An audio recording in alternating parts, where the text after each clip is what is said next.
नमस्कार, मैं हूं श्रीकांत प्रत्यूष और आप देख रहे हैं citypostlive.com। राजनीतिक गलियारे से बड़ी खबर है।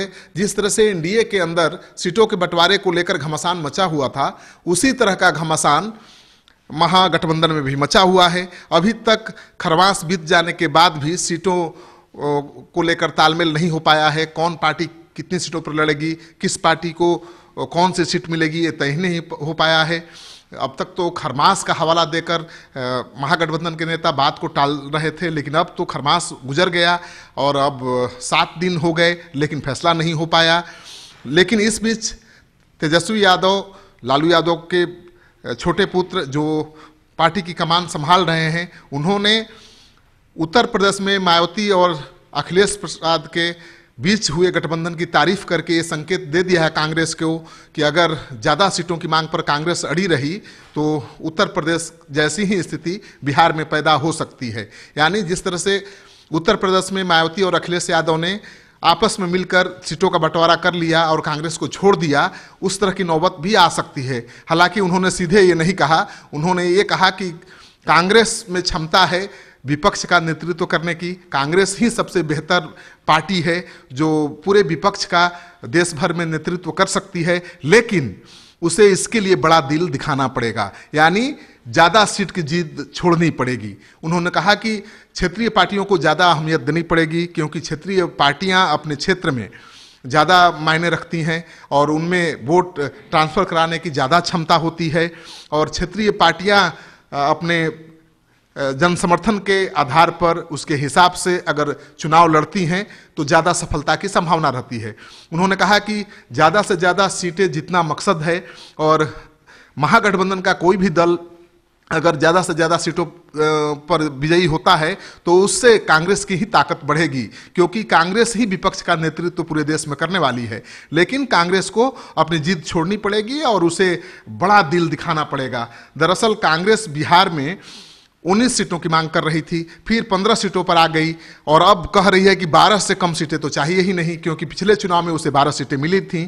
लेकिन सबसे खास बात यह है कि तेजस्वी ये बता रहे हैं कि उनकी पार्टी 27 सीटों पर चुनाव लड़ी थी, लेकिन महागठबंधन की वजह से उनकी पार्टी 17-18 सीटों पर चुनाव लड़ने को तैयार है। ऐसे में कांग्रेस कैसे कह सकती है कि उसे पिछले चुनाव से कम सीटें नहीं मिलनी चाहिए। पिछली बार की परिस्थिति कुछ और थी, इस बार की परिस्थिति कुछ और है। इस बार महागठबंधन में 10 से ज़्यादा दल हैं, सबको संतुष्ट करना है, सबको साथ लेकर चलना है। और जो क्षेत्रीय दल हैं महागठबंधन में, जैसे रालोसपा है, हम पार्टी है, आरजेडी है, इसकी जो क्षमता है, इसका जो समर्थन है राज्य में ज़्यादा है, जनाधार भी है, और कांग्रेस का कोई आधार बिहार में अभी फिलहाल नहीं दिख रहा है। ऐसे में कांग्रेस की जीत पर अड़े रहना कि हम 12 से कम सीटों पर नहीं लड़ेंगे, ये तेजस्वी यादव को भी खटक रहा है। और तेजस्वी यादव का संकेत है कि आप जीत पर मत अड़िए, आप क्षेत्रीय दलों को ज़्यादा अहमियत दीजिए और उनको मजबूत रहने दीजिए, तभी आप देश में विपक्ष का नेतृत्व कर पाएंगे।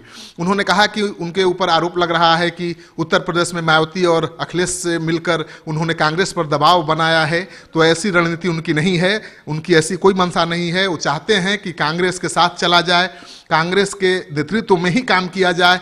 लेकिन अगर ज़्यादा सीटों की मांग पर कांग्रेस अड़ी रही तो बात बिगड़ सकती है, ये संकेत भी तो दे ही दिया है उन्होंने।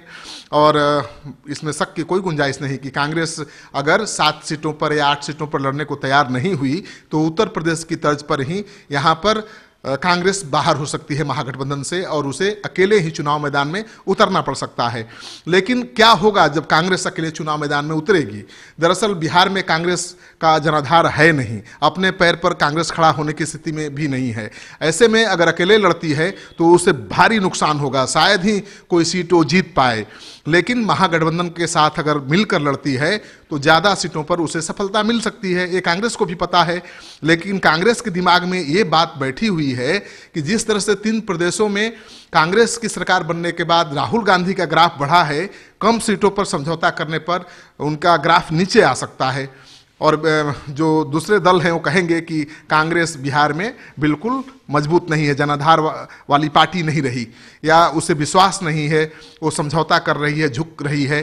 तो ऐसे तर्क दे रहे हैं कांग्रेसी नेता। और कांग्रेस के जो प्रदेश अध्यक्ष हैं सिटी पोस्ट लाइव से बातचीत में ये कह चुके हैं कि आला कमान ने सभी 40 सीटों पर तैयारी के लिए कहा है। सभी 40 सीटों से कौन उम्मीदवार होंगे उसकी सूची मांगा है। तो कांग्रेस 40 सीटों पर लड़ने की तैयारी में है और 40 उम्मीदवारों की खोज भी कर रही है, लेकिन उससे 40 उम्मीदवार अभी मिले भी नहीं हैं। तो अब देखना यह है कि कांग्रेस झुकती है या तेजस्वी यादव झुकते हैं। तेजस्वी यादव एक सीमा तक ही झुक सकते हैं, क्योंकि बिहार में घटक दल सबसे ज़्यादा मजबूत दल उन्हीं का है और सबसे बड़ी पार्टी उन्हीं की है। तो बिहार में उन्हीं का जनाधार भी है, उन्हीं के वोट बैंक पर सभी दलों का कायाकल्प होना है। तो ऐसे में तेजस्वी यादव मुझे नहीं लगता है कि 17-18 सीटों से कम पर मानेंगे, और 17-18 सीटें अगर वो लड़ते हैं तो कांग्रेस को देने के लिए उनके पास 8 से ज़्यादा सीटें नहीं हैं। देखिए क्या होता है, क्योंकि ये पेच जो महागठबंधन में सीटों के बंटवारे को लेकर फंसा हुआ है उसकी वजह कांग्रेस ही है। क्या होता है, ये पेच सुलझता है या और उलझ जाता है और उत्तर प्रदेश की जैसे कांग्रेस अलग थलग पड़ जाती है या महागठबंधन का नेतृत्व करती है, ये देखने वाली बात होगी। आपको ये खबर अच्छा लगे तो दोस्तों के साथ जरूर शेयर करिए। अगर आपने अब तक हमारा यूट्यूब चैनल सब्सक्राइब नहीं किया है तो जरूर कर लीजिए। आपका सहयोग समर्थन लगातार मिल रहा है, उसके लिए बहुत बहुत आभार। नमस्कार।